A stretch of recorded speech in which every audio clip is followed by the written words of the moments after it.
सुप्रभात गाववाल्यांनो, कशा आसास? बरे आसास मा? दर गुरुवार आम्ही लवकर उठतो. मी पण 1-1.5 तास तर रेमीपेक्षा लवकर उठते.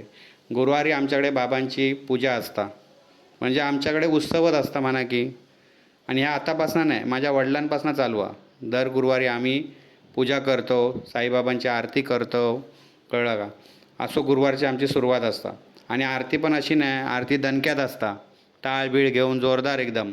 चढवापासून बाईलपासून एकदम बेंबीपासून आवाज काढून आरती करतात. पूर्ण बिल्डिंग का आमची आरती ऐकूक जाता. आणि सगळेजण ती आरती ऐकतात पण. आणि सगळ्यांका पण कानापुरती आरती पडता. पण का कसा माणसाने नुसता कर्म करून उपयोग नाही, कर्माबरोबर भक्ती पण करू होई तर माणसात प्रत्येक बाबतीत लवकर यश मिळतं. तर दर गुरुवार हा आमच्याकडे सण असता, एकदम जोरदार, एकदम मजेदार आणि एकदम भारीच वाटतं आठवडाभर. दत्त दिगंबर दत्त दिगंबर आरती साईबाबा 8 दिवसा गुरुवारी. झालो आता कामधंद्याक लागलो. हा बघा चेडू आता मोबाईल कुठता, नाश्तो बाजूक ठेवल्यान. गावावरनं मेवणं पोहे पाठवता. नेहमी आमच्याकडे पोहे चाय मस्तपैकी गावचे पोह्याचा नाश्तो असता. तर नाश्तो केला की मग त्या कामाक निघाला.